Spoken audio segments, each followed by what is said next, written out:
In today's video, I'm going to teach you how to remove a credit card from Dhgate.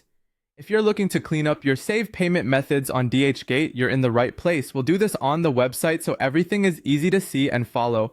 Start by opening your browser and going to www.dhgate.com. Log into your account using your usual credentials. Make sure you're signed in to the correct account where the card is saved, especially if you manage more than one profile.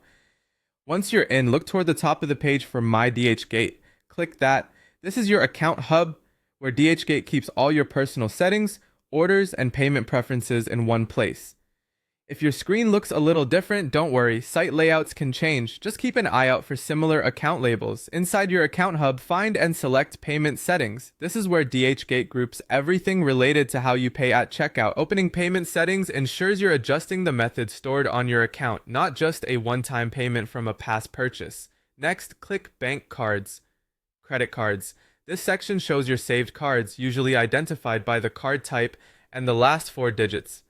Take a moment to match the correct card by those last four digits so you remove the right one.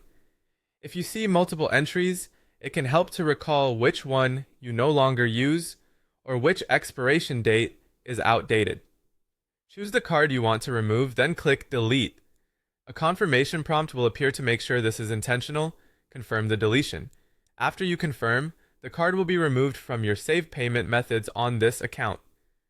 This doesn't refund or cancel any existing orders. It simply prevents the card from being available for future checkouts. If a page refresh doesn't show the change immediately, refresh the page once and check the list again to verify it's gone. A couple of helpful notes as you wrap up. If the menu names look slightly different due to a site update, look for keywords like payment, wallet, or cards. Those usually lead to the same place. If you need to use a different payment method in the future, you can add one later from the same area during checkout or within payment settings. And if you're on a shared or public device, consider signing out after you finish for added security. That's it. Quick, clear, and done. You've successfully removed a credit card from your Dhgate account. Thanks for watching, and feel free to replay any part of this video if you need a refresher.